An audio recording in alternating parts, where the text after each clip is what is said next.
pride. All you need is pride. ACS.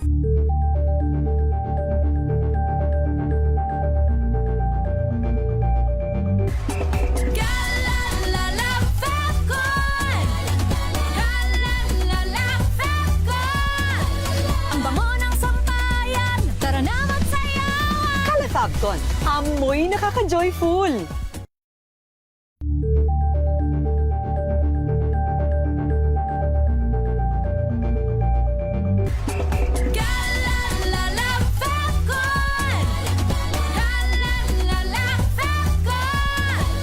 Ang bango ng sampayan, tara na magsayawan. Kala Fabcon, amoy nakaka-joyful.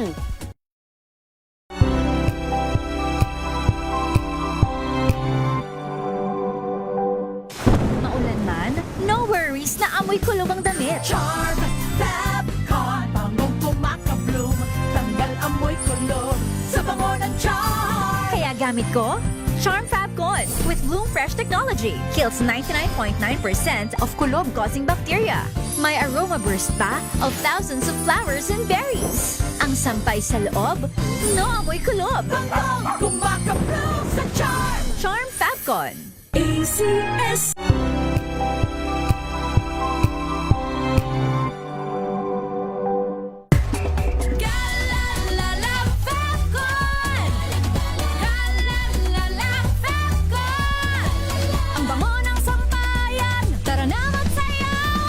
Fabcon, amoy nakaka-joyful.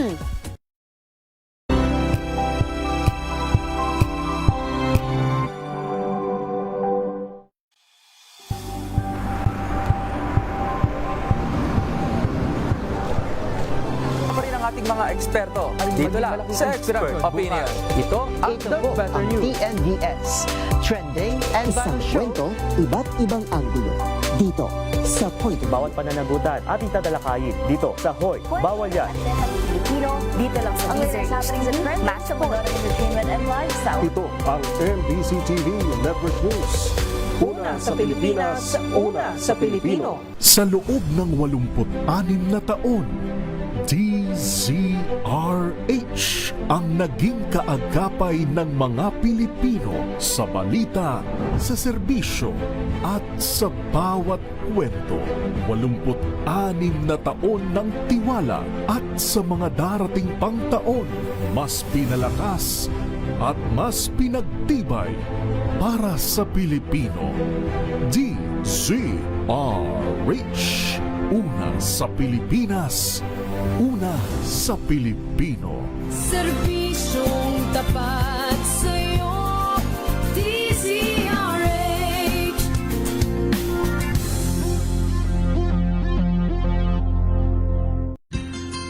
Mga karagdagang kaalaman kung paano malulunasan ng iba't ibang karamdaman. Tuloy po kayo sa programang Pangkalusugan. Lunas. Lunas. Lunas. Magandang gabi Luzon, Visayas at Mindanao. Ito po ang programang Lunas, isang oras na talakayan tungkol sa ating kalusugan. Kasama po ninyo, Cheska San Diego, Bobadilla at pag-uusapan natin ang ating kalusugan, ang ating katawan. May mga sumasakit-sakit po ba sa inyong bahagi ng kasukasuan? Saang part yan? Pag-uusapan po natin at kung may kinalaman ba yan sa sakit na diabetes. Dahil ang kasama natin ngayon isang internist and diabetes specialist. Si Doc ay nagkiklinik po sa De Los Santos Medical Center. Siya rin po ay mamaya tatanungin natin anong araw, anong schedule saang clinic, anong oras din pwede siyang puntahan. Si Doc ay isang diabetologist at isang internist nga po. Nagtapos si Doc sa UST College of Medicine at si Doc ay fellow po ng Philippine Society of Diabetologists at ng Philippine College of Physicians. I-welcome natin si Dr. Lemel Tocayo. Doc, good evening po. Good evening, Cheska at Mr. Vanessa. Magandang gabi po. Ganun din po sa inyong lahat ng ating mga listeners ngayong gabi. Magandang gabi po. Ayan. Kapartner din natin mula sa Dave & Ben Enterprises Corporation ang katuwang natin sa ating discussion tungkol sa mga aray-aray sa ating mga joints. Kasama natin si Sir Boyet Benesa. Sir, good evening po. Good evening, Cheska. Sa inyo po, Dr. Tocayo. Of course, nakikinig po sa ating programa ngayong gabi. Magandang gabi po sa inyo. Oo. Kapartner po natin ang R3 na food supplement. Kung may tanong po kayo, habang kami ay nagdi-discuss, nagkikwentuhan at nagbibigay ng karagdagang impormasyon si Doc, pwede po kayo mag-text anytime. Ang hotline number natin, manggagaling po kay Sir Boyet. Yes, ito po yun, 0917-32-33-216. Puntahan na natin si Dr. Lemuel mamaya doon sa mga gustong personal na magpakita sa kanya. I-announce po natin yung detalye ng kanyang clinic, araw, oras at anong floor, anong room kayo pupunta sa De Los Santos Medical Center. Ang pag-usapan muna natin, Doc, yung mga diabetic patients po na inyong inaalagaan, inyong ina-assistihan sa inyong clinic. May mga talagang nagrereklamo o ang daing nila, Doc, joint pains, meron talaga, hindi mawala-wala. Nako, Cheska, pag nabanggit mo joint pains, napakarami niyan, no? Mga diabetic nating pasyente na andyan yung medyo may edad na, may katabaan, or obese or overweight. Tiyak yun, merong sakit yan na iniinda, kung hindi man sa tuhod, sa likod. Kasi yung, alam mo naman, yung weight-bearing joints natin sa tuhod, apektado yan pag mabigat ka. Ganun din po yung sa likod. Kaya madalas talagang na-encounter ko yan sa aking clinic at yung mga pasyente tinitingnan ko sa clinic. At alam naman natin ang common denominator ng mga pasyenteng may sakit sa tuhod or sa likod, may ano yan, they're either diabetic or at the same time overweight. They coexist eh. So madaling sabi talagang minsan magkasama yan. So marami tayong pasyente ganun. Kadalasan talaga ang mga na-encounter natin yung medyo may edad na, of course. Kasi pag may edad ka na, andyan yung possibility na ang joints niyan or ang cartilage nila medyo manipis na at nagkikiskisa na. So meron na talaga yung osteoarthritis. At hindi malayang mangyari na uwi yan sa kung hindi man nakuha sa gamutan, operahan. Yan ang matinding worst outcome that this patient get into. Ngayon, iba pang klaseng pain, yung natawag na gout, no? Kung saan ang mga karamihang diabetic patient ay hindi man madalas din mataas ang uric acid. So, ang uric acid, ito yung nagiging sanhi ng pagkakaroon ng gouty arthritis. Ito yung klaseng arthritis na namamaga ang big toe, kadalasan, although pwede rin yan sa knee, pwede sa ankle at saka sa likod or lahat ng parte ng katawan. Pero very common yan sa big toe. Napakasakit at usually ang attack in the middle of the night, no? After eating after having a dinner that composed of, halimbawa, kumain ka ng maraming seafood, lobster, uso pa ngayon yan, eat all you can, or mahilig ka sa mga mani, iinom ka ng beer or wine, yun, kadalasan may unti-unti ang ang toe mo na mabaga. Usually, isang part lang ng right side or left side of the leg. So, iba pang klaseng pain na ni-encounter namin sa clinic yung mga natawag naming diabetic neuropathic pain. Ito yung apektado na ang nerve. Minsan nga, hindi sila apektado rin kanilang pagtulog kasi nga, during the night, dun sumusumpong din tong diabetic neuropathic pain. At may kasamang pamamanhid at madalas nga dyan, pag sa paa namamanhid, kahit na nakakaapak na yan ng matulis or mainit, di nila nararamdaman at doon nagiging cause ng tinatawag nating diabetic foot gangrene pag mayroong problema na sa circulation sa paa. At marami pa, yung ibang, pwede ko rin banggitin siguro yung tinatawag naming shoulder arm syndrome.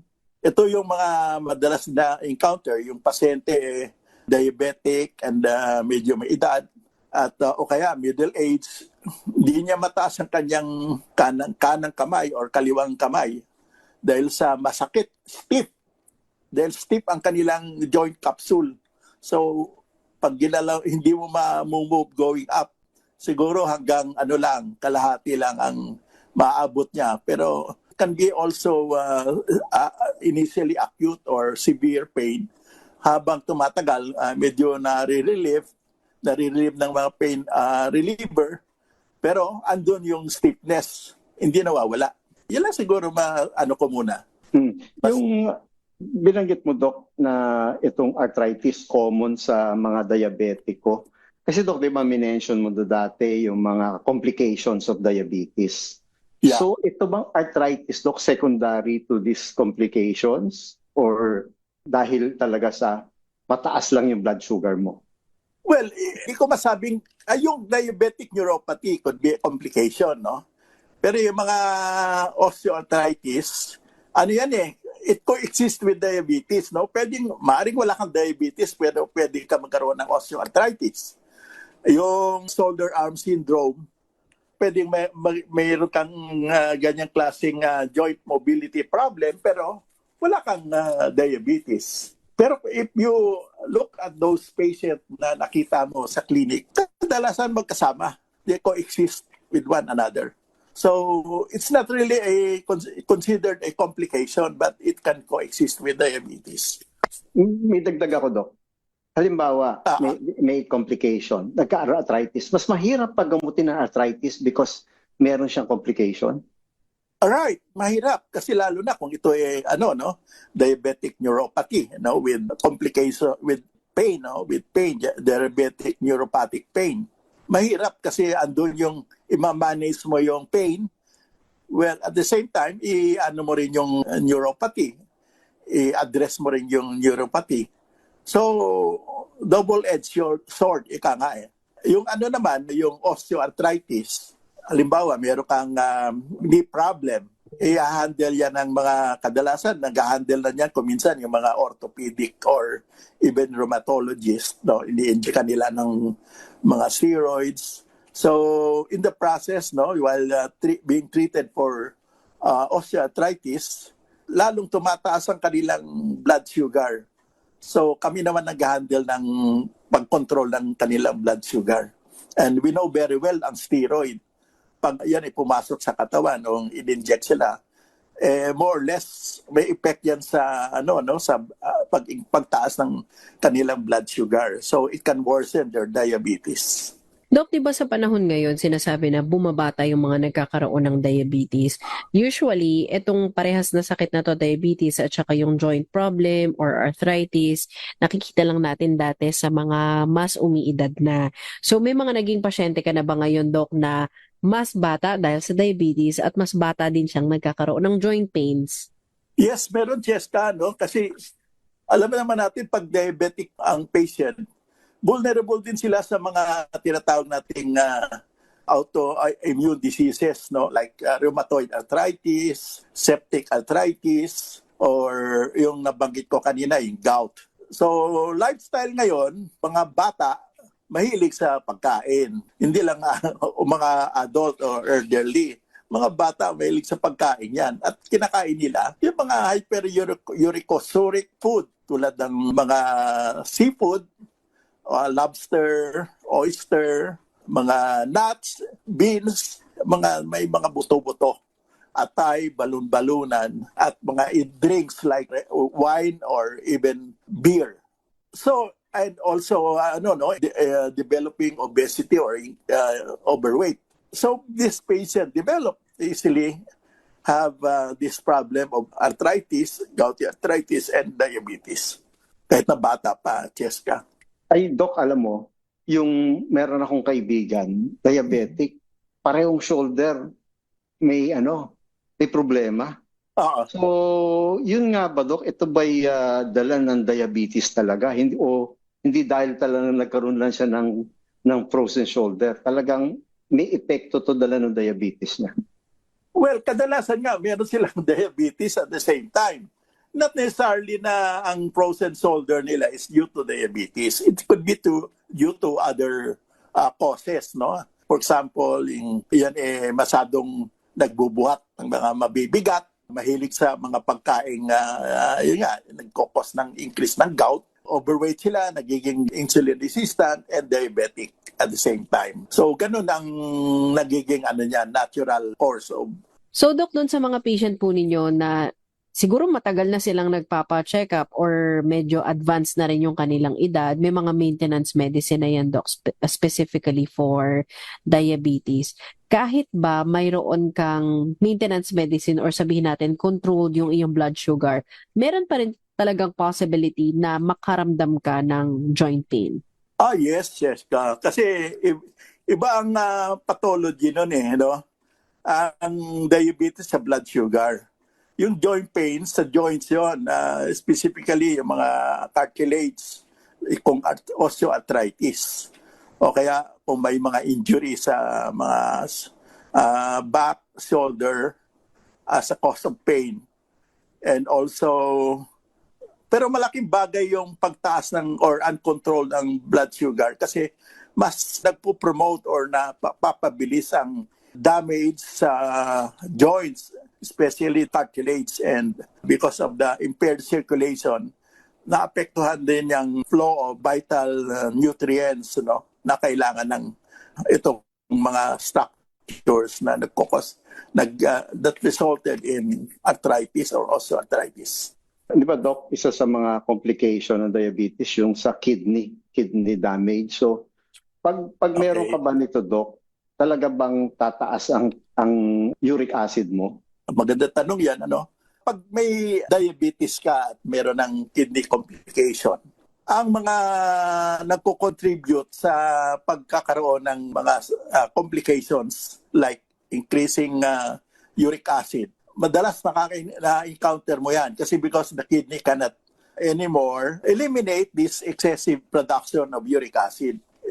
In other words, mahina ang elimination through the kidney. So nag-accumulate yan and because of the accumulation, tumataas ang uric acid mo and this can result in big trouble like you develop osteoarthritis. Kung minsan hindi lang, gouty arthritis. So hindi lang kung minsan gouty arthritis, kasi pag mataas masyado yung uric acid, most of the studies show that they can also affect the heart, magkakaroon ka ng cardiovascular complications or tinatawag na cardiometabolic and renal syndrome. Yung tatlong organ affected, increase sa uric acid, increase cardiovascular disease, and increase sa renal diseases or kidney failure. So, Pero, Doc, problema yan. Okay. Yung may mga early signs naman din yung kidney failure, na hindi agad malalaman nila ay meron na pala akong kidney failure or kailangan ko nang mag-dialysis. Ano yung mga early warning signs na dapat i-watch out din ng ating mga nakikinig, Doc? Well, symptom-wise, pag meron ka ng kidney problem, nagkakaroon ka ng pagmamanas, yun ang unang napapansin namin. Hindi yung mga pain na yan, kundi yung pagmamanas. Namamaga especially the leg. Pangalawa, pag ang pasyente ay hypertensive, suddenly medyo ang blood pressure nila ay medyo hindi na nakokontrol, lalong tumataas. Na difficult to manage with one drug or two drugs alone.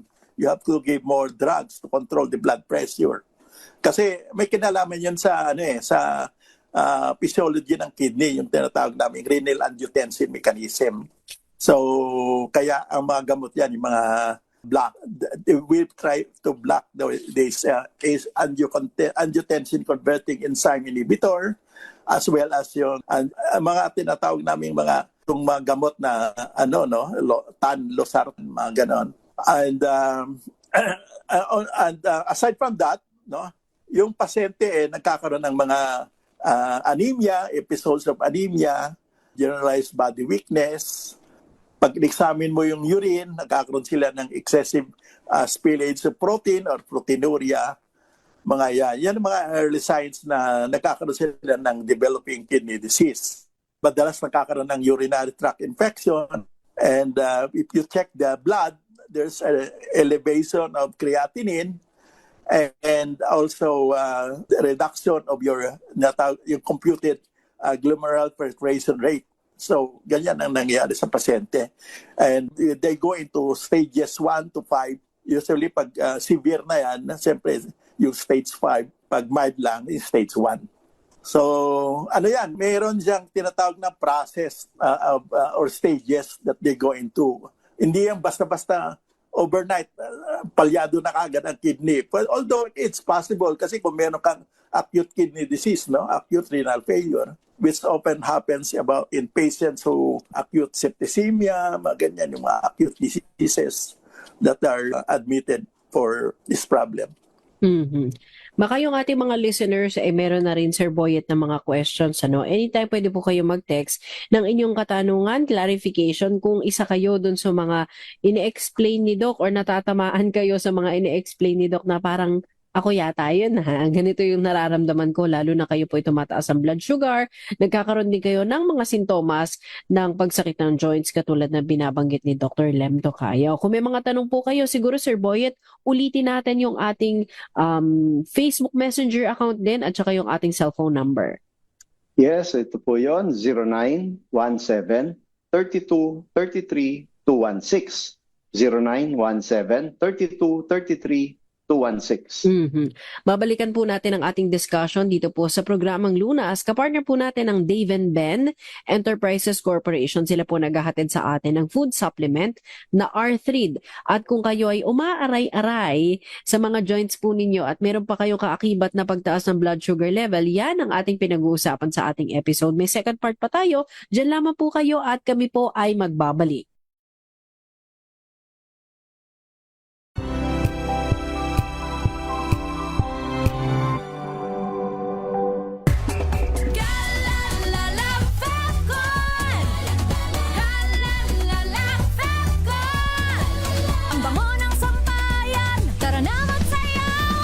Fabcon, amoy nakaka-joyful.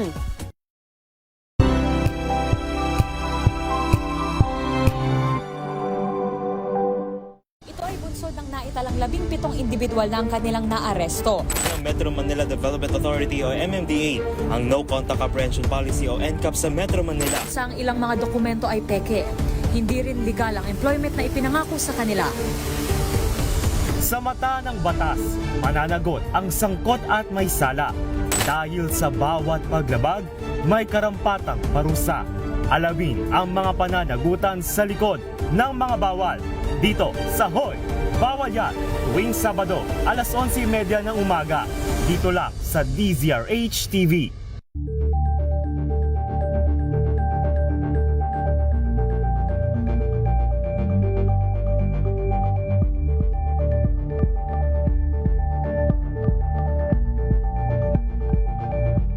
Curious ka ba sa maraming bagay? Kami na ang bahala dyan. Aalamin, tutuklasin at bibigyang linaw namin ang mga katanungang bumabagabag sa inyong isipan. Sa programa kung saan ang bawat sagot ay galing lamang sa mga eksperto. Ang Expert's Opinion, tuwing linggo alas 3 ng hapon, dito lang sa DZRH TV. Number 1 na naman ang inyong DZRH sa latest survey ng Kantar Media na inilabas nitong January 2026. Hindi lang sa Metro Manila, kundi pati rin sa Mega Manila. Patunay na DZRH lang ang inyong tunay at totoong pinagkakatiwalaan. Taos-puso po kaming nagpapasalamat sa inyong patuloy na pagtitiwala dahil ang DZRH, una sa Pilipinas, una sa Pilipino. Saan ka man sa mundo, tayo Pilipino. Alamin ang mga maiinit na isyung pambayan, mga balitang kailangan mong malaman, usapin sa pamahalaan, politika, ekonomiya at kabuhayan. Ito ang mga dapat mong malaman, pakialaman at pag-uusapan dahil kayo ang tinig ng mamamayan dito sa Damdaming Bayan. Live sa DZRH Radio, DZRH TV at DZRH Digital. Kasama sina Lakay, Deo Macalma at Elaine Apit. Araw-araw, Lunes hanggang Biyernes. Damdaming Bayan.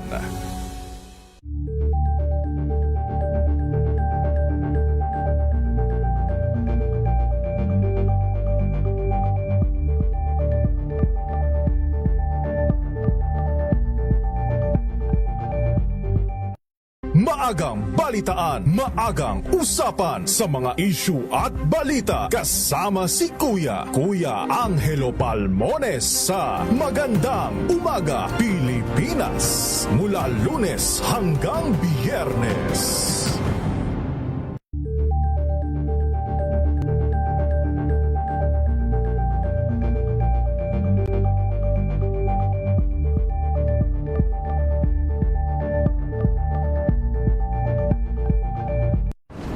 Kung good vibes ang hanap mo, dito ka na sa sigurado! Mula sa mga istoryang nagbibigay ng inspirasyon hanggang sa mga kwentong may dalang solusyon. Mga balitang pampagaan, pakiramdam at pampaganda ng araw. Hindi lang ba sa good news, kundi the better news. Mula Lunes hanggang Biyernes, 1:00 ng tanghali sa DZRH TV.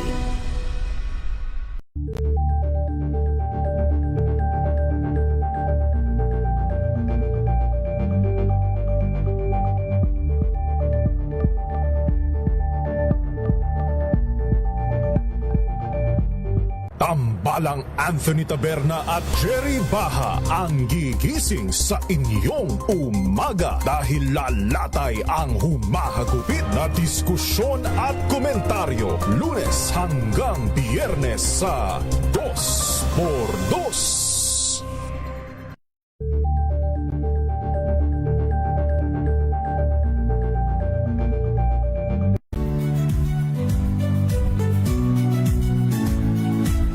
Magandang araw mga kaibigan. Ito po ang inyong balerina ng bayan, si Lisa Makuhay Lizalde na nag-aanyaya sa inyong samahan kami at ang aming mga espesyal na panauhin para sa kalahating oras ng masayang kwentuhan sa aming programang Art to Art, kung saan ang usapang sining at kultura ay para sa lahat. Huwag kaliligtaan, tuwing linggo, 3:30 ng hapon, dito lamang sa DZRH Radio, DZRH TV, at via online streaming.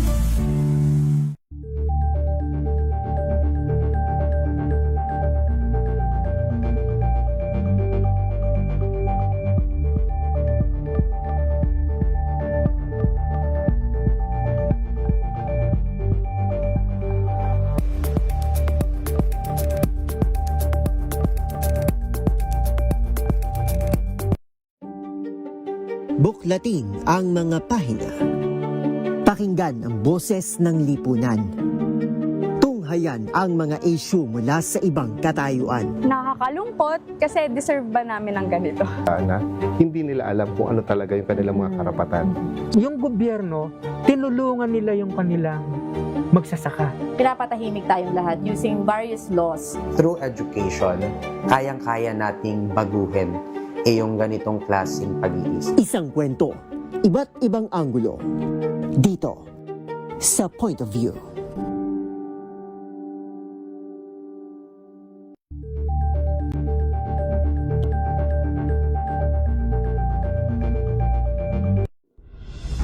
Tuloy-tuloy ang pagtulong, tuloy-tuloy ang pagseserbisyo at tuloy-tuloy ang balitaan kasama si May Binauhan sa Operation Tulong mula Lunes hanggang Biyernes.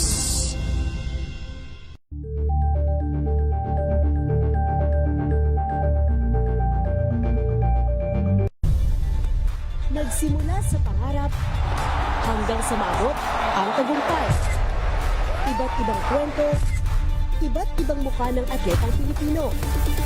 Mas pinatindi, mas pinalakas, at mas pinaaksyon sa Match Point tuwing Sabado, 12:30 ng tanghali sa DZRH TV.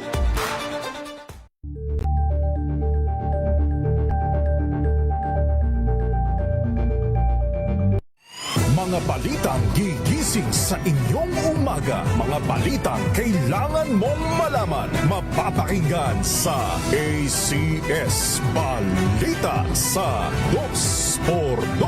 Kasama sina Anthony Taberna at Jerry Baha. Lunes hanggang Biyernes.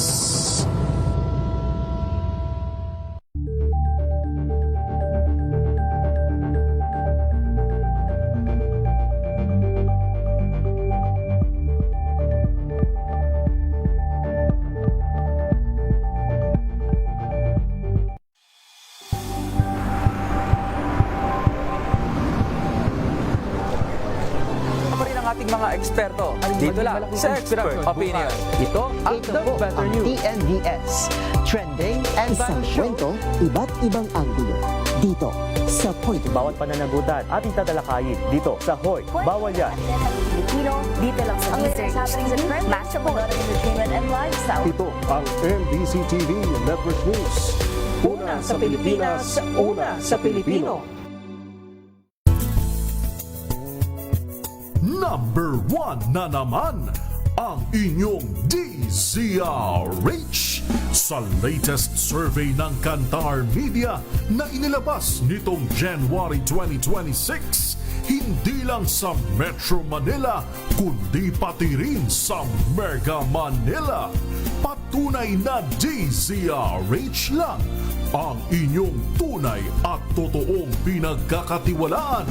Taos-puso po kaming nagpapasalamat sa inyong patuloy na pagtitiwala dahil ang DZRH, una sa Pilipinas, una sa Pilipino. Saan ka man sa mundo, tayo Pilipino. We've got you covered.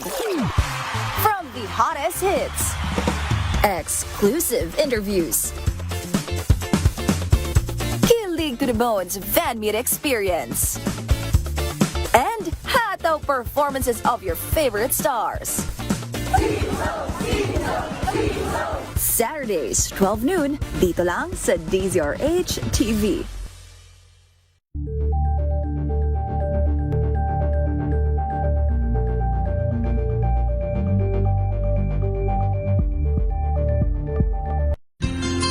Ang dami-dami talagang mga sakit ngayon. Kaya para malaman kung paano ito maiiwasan at malulunasan, tayo na't makinig sa ating programang Lunas.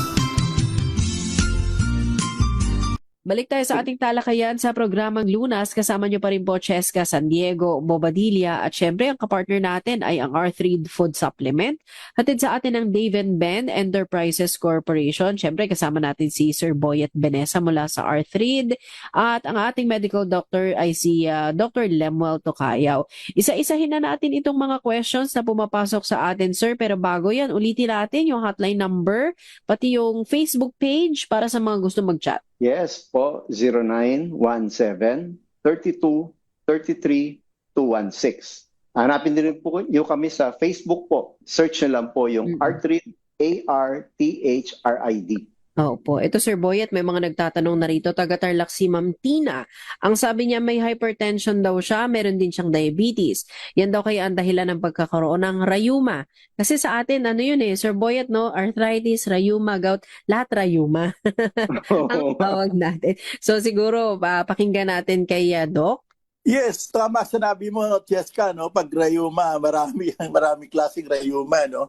Pero kung ang kanyang rayuma is may kinalaman sa diabetes, like for example, diabetic arthropathy, ito yung ang sanhi ng kanyang pagkakaroon ng arthritis is due to damage of the artery, of the joints and connective tissue brought about by excessive high blood sugar. Yes, pwede, no? It can directly affect the mga tinatawag na arthritis. And these are commonly seen among patients na merong stiffness of the joints, no, of the hand. Papansin mo pag yung mga matatanda, merong mataas ang kanilang blood sugar, yung kanilang kamay hindi maidiretso. Para bagang napakahirap bago idiretso. May tawag nga sila dyan, yung tinatawag nilang prayer sign, kasi hindi lang madidiretso ang kanilang mga fingers. Yun ang mga maaaring nangyari, no? Where this diabetic can cause arthritis or worsen their arthritis. Eto Doc, galing sa Dumaguete City, si Zenny. Nakakaranas Doc ako paminsan ng parang hindi maigalaw yung joints ko, parang naninigas. Yun. Ano po kaya ito? Precisely, yun ang sinasabi ko kanina. Yung because of diabetes, it can harm or damage the joints and connective tissue, affecting the joints, especially yung sa kamay. Kaya hindi nila may straighten ang kanilang kamay. Parang sabi ko kanina, yun ang tawag din nila dyan, prayer sign. No? Pag nagdadasal tayo, nilalagyan natin ang ating kamay na both stretch sa either pag Our Father tayo o kaya nagdadasal ng taimtim, mga nakaligay sa ating dibdib, no? With both hands stretched, no?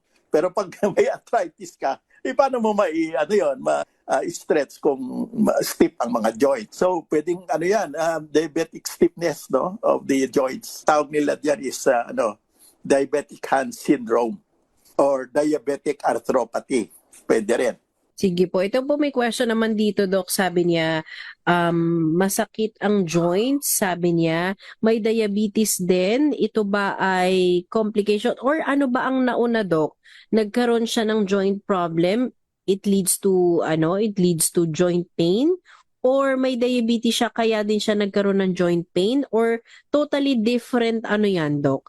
Na nagsabay lang? Actually, pwedeng nagkaroon siya ng diabetes. Oo, related. Nagkaroon siya ng diabetes, tapos over the years, nagkaroon ng komplikasyon sa joints na cause ng arthritis or diabetic arthropathy. On the other hand, meron siyang joint problems for so many years due to osteoarthritis. Tapos, dahil sa hindi siya masyadong nakakapag-exercise, hindi siya masyadong active, no? Walang masyadong activity, nag-gain siya ng weight, yun, he develops diabetes or diabetic and also arthritis at the same time. Galing Doc kay Wilfred from San Juan City. Madalas Doc nagkakaroon siya ng shoulder and elbow pain every now and then. So, ang ibig sabihin ba nung daw, Doc, talagang ganun na, pabalik-balik na itong shoulder and elbow pain niya? Yes, shoulder elbow pain or tinatawag na shoulder arm syndrome, pwede rin yung sa shoulder at saka sa elbow, no? So, ang problema dyan is nagiging chronic yan eh. They become a chronic problem and the mobility of the hand is affected due to inflammation and tightening of the joint capsule. Yung tinatawag na, yung joint kasi may parang yan sa loob parang bola na na gumagalaw pag tinataas mong kamay. Ngayon, pag yun inflame, namamaga at saka paulit-ulit, no? Dapat yun natitreat naman din yan. Kailang if di nawawala sa gamot, pain reliever, physical therapy, no? Yung ina-applyan nila ng mga certain liniments and kinetherapy para unti-unting maibalik sa normal, no? Or at nababawasan ng inflammation through medication. Pag hindi naman, i-injectan nila ng mga steroids. So, yun lang, problema. Side effect nga, pwedeng tumaas ang blood sugar. But then, andyan naman kami para kontrolin ang blood sugar. Yan ang trabaho naman namin. Yung iba, Doc, ang pain na nararamdaman nila kaakibat ng diabetes, may mga pigsa daw na lumalabas, Doc. Ito po ba ay dahil sa sugar o blood sugar nila? From Paranaque yung nag-message po. Yung mga piksa-piksa na yan, madalas din sa mga diabetic, very common among diabetic patient. Alam mo naman natin, pag diabetic ka, humihina talagang resistensya mo.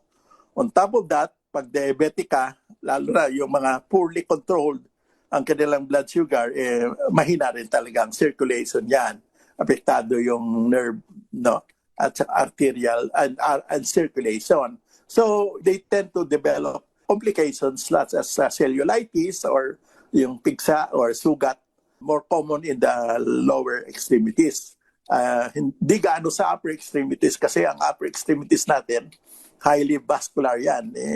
Mas maraming mga ugat yan at ang circulation kahit na konting apektado, nandyan pa rin gumagalaw or active. Galing to Doc sa Santa Mesa, si Mirna. Bakit daw tuwing kumakain siya ng mga gulay na mabuto, ay sumasakit ang kasukasuan niya? Yun. Tulad ng sinabi ko kanina, pag ikaw mahilig sa buto, no? Mga boiled beans, sitaw, nuts, no?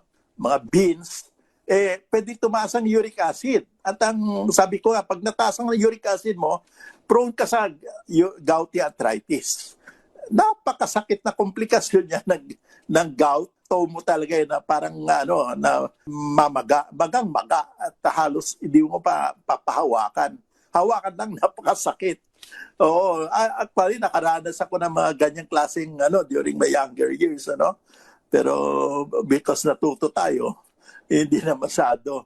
Pero napakasakit na. But once you have that, napakahirap maglakad na hindi ka makakalakad.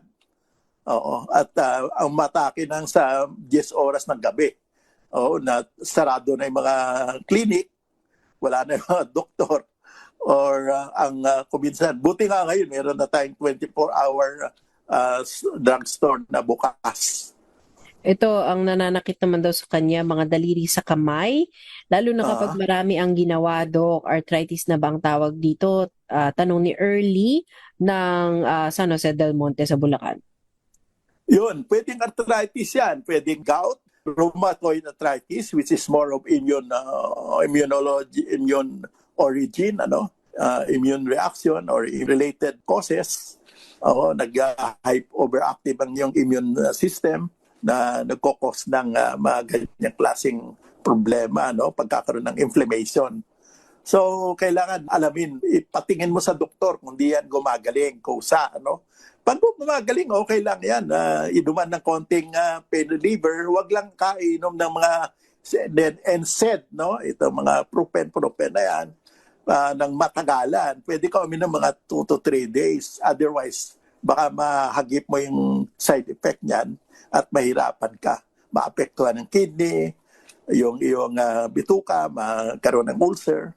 Kadalasan pag diabetic ka at mahilig kang uminom ng mga NSAID na yan, non-steroidal anti-inflammatory drug, maapektuhan talaga ang kidney mo yan at yan ang kadalasan nagkokos ng pagbilis ng pagsira ng ating buto.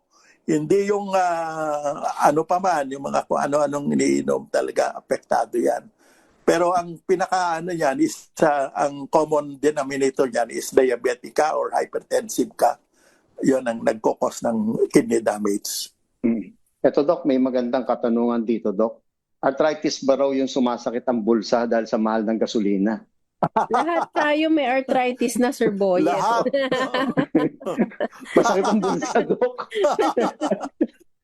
Walang solusyon doon kundi maghintay tayo na mawala na yung hindi na usong gasolina. Ito, Doc, may isa rin tanong dito. Pag sumakit ba raw kahit na isang beses ang hinlalaki ng paa, may arthritis ka na? Yes, pwedeng gout yan. Pwede kasing mabilis na immediately magre-resolve yan. Pero pag yan, kadalasan yan, pabalik-balik yan. Pag matigas talaga ulo mo, mahilig kang magiinom, sabayan ng pulutan na atay, balon-balunan, mga lamang loob yan, at seafood, you eat all the food that you see, patay tayo dyan, pwede ka magkaroon ng gout. Napakasakit yan, maniwala ka sa akin. Wala bang epekto sa sikmura, yung pangmatagalan na parang ginawa na daw yatang maintenance yung pang painkiller or pain reliever, Doc? Yung sinabi ko nga, Cheska, yung NSAID, non-steroidal anti-inflammatory drug, o kaya mga steroid yan, na kadalasan iniinom ng pasyente without the doctor's prescription, iinom yan ng mga steroid na nabibili over the counter. Buti nga ngayon yata hindi na pinapayagan yan. Yan ang problema niyan. Pag ininom mo yan ng medyo matagal, pwede masira ang kidney, atay, at sikmura. Because it can cause gastritis, it can cause bleeding, and magninipis yung buto mo, pwede magkaroon pa ng mga fracture, lalo kung elderly or osteoporotic. And also, yun nga, sa kidney talaga at saka atay. Kaya maganda talaga. Mag-ano ka na lang muna, try this herbal supplement. May salay Google, Piper Longum. Napakaganda. Swabe ang ang effect. Hindi basta overnight gagaling ka, pero gradually mapapansin mo na ko-contain at ko-control yung pain and swelling. Kasi sabi mo nga, Doc, hindi naman pang mabilisan na overnight matatanggal yung pain na yan unless nga gamot ang iinumin mo pero hindi yun advisable na talagang pangmatagalan mo siyang iinumin. So Doc, may mga preparations nga katulad ng binanggit mo na ito ay mas safe. I mean, pwede mo itong i-take ng mas matagal? Yes, Cheska, pwedeng matagal, no? 3 months, 2 to 3 months or even more. Para may tawag natin, pabinan nating maintenance para hindi na pabalik-balik yung sakit or mababawasan lang ang sakit. Pero siyempre, kung gusto mo immediate relief of pain, meron naman din, kailang injectable yon, no? Injectan ka ng non-steroidal anti-inflammatory drug or a strong pain reliever, and you need to be it should be done by a doctor. Para dun sa mga information siguro, lalo na dun sa mga ngayon pa lang o first time na pakinggan ito na may alternative pala, Sir Boyet, no? Ano yung characteristic nito at ano po yan na nasa market na ngayon, Sir Boyet? Yes, Cheska. Sabi nga po natin, huwag pong tiisin ang sakit ng rayuma. Of course, siyempre po, hindi naman tayo pwedeng inom ng gamot dahil na ito po'y delikado sa ating organs po, especially yung liver at kidney. At the same time po, siyempre tatakot tayo ba tayo magka-ulcer. Meron pong herbal preparation po na may taglay nitong Boswellia serrata pati Piper longum. Ito po yung mga natural Ayurvedic supplements. Ang tawag po sa supplement na to ay Artrid. Spell po natin ARTHRID. Ito po yung nakapagbigay ng suporta para mabawasan yung pananakit na nararamdaman po ng rayuma. Magbibigay po siya ng ginhawa at para nang walang hapdi sa sikmura, na hindi po kayo matatakot na maaring makasira sa ating liver at kidney or tayo magkaka-ulcer. Napaka-safe po inumin itong Artrid everyday. Binabawasan nga po niya yung production ng leukotrienes na ito po'y nagiging dahilan kaya nagkakaroon po tayo ng pamamaga. Pinagbubuti po niya ang daloy ng dugo sa ating joints, infected joints, para nga ho maibalik ang ginhawa ng paggalaw. Maganda pong inumin ang Artrid everyday po. Ito ay available nationwide, Sir Boyet? Yes, Cheska, available po to sa mga Mercury Drug, Watsons. Available po online sa Shopee at Lazada po. Tandaan niyo po, Artrid, ARTHRID, huwag po tiisin ang sakit ng rayuma. Doc, ano po ang clinic schedule and details po ninyo? Yes, Jessica. No, ang aking clinic ay Monday to Saturday. Usually starts at 11 o'clock up to 1:30 sa De Los Santos Medical Center, room 8518. Now, pwede nila akong tawagan doon sa clinic dito sa number na ito, 889-35762. 889-35762. Local, 8518. Room 8518 Medical Arts Building, De Los Santos Medical Center. At ang aking cellphone number, no, although you have to magtiyaga lang, minsan mahirap mag-contact, 0956-064-2056. Para sa karagdagang questions anytime kahit tapos na po yung ating talakayan, Sir Boyet, pwedeng mag-message dun sa ating, of course, sa Facebook, pwede rin sa text hotline. Opo, 0917-32-33-216. Pasalamat na tayo sa mga nakasama natin ngayong episode na ito. Hopefully makatulong yung mga karagdagang impormasyon paano mababawasan at hindi na tayo bisitahin pa ng mga aray-aray na yan sa ating joints at lalo na yung pag-manage din po ng ating blood sugar level. Salamat sa ating diabetes specialist, Dr. Lemel Tocayaw. Doc, thank you and good evening po sa inyo. Thank you, Jessica. Good evening and God bless. God bless po. At nakasama rin natin si Sir Boyet Benessa. Sir, maraming salamat. Maraming salamat, Cheska. At for those gusto mag-take po ng Artrid, hanapin lang po sila sa Mercury Drug, Watsons, online po sa Shopee at Lazada. Ayun, maraming salamat Luzon, Visayas at Mindanao. Naway marami po kayong natutunan, nakuhang karagdagang impormasyon at na-remind paano ingatan ang ating kalusugan lalo na kung meron po tayong condition na diabetes or yung pagsakit din po ng ating mga joints na dulot naman ng arthritis. Naging kapartner natin sa ating talakayan ang Dave & Ben Enterprises Corporation. Sila po naghahatid sa atin ng food supplement na R3. Nakasama niyo rin po Cheska San Diego, Bobadilla. Maraming salamat Luzon, Visayas at Mindanao. Susunod na po ang programang Lunas Extension.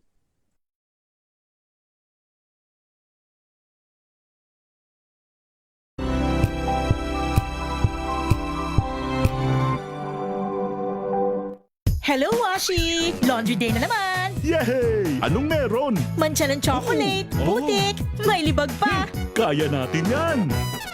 With Pride Washing Machine Detergent, may triple stain-away formula.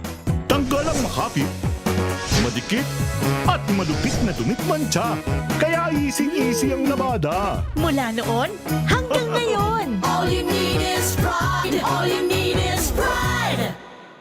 ACS. May nagbago. May arte. May budget.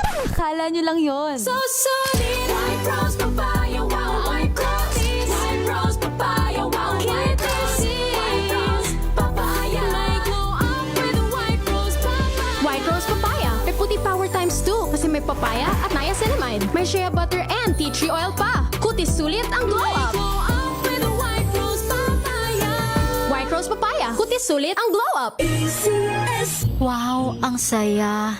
Isang barangay na labada, puro mancha pa. Goodbye, pahinga. Mommy, isang laba lang yan sa Pride Bar Blue. May powerful stain-away enzymes na malupit sa dunit mancha. At di masakit sa kamay.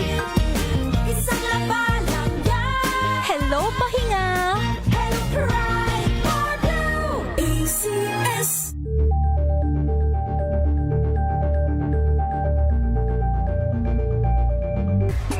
Galalala Falcon! Galalala Falcon! Ang bango ng sampayan! Tara na magsayawan! Calefabcon, amoy nakaka-joyful. Tinesting, sinuri, siniyasan. Ang resulta? Super effective ang Shield sa pagpatay ng bakterya at virus. Shield Antibacterial Soap. Believe ang mga eksperto sa Philippine Nurses Association. At si Mami. Tiwala ako sa Shield. Shield Antibacterial Soap. Napatunayang mabisa. Ang mga nurse, tiwala. ACS. Galalala Falcon! Galalala Falcon! Ang bango ng sampayan! Tara na magsayawan! Calefabcon, amoy nakaka-joyful.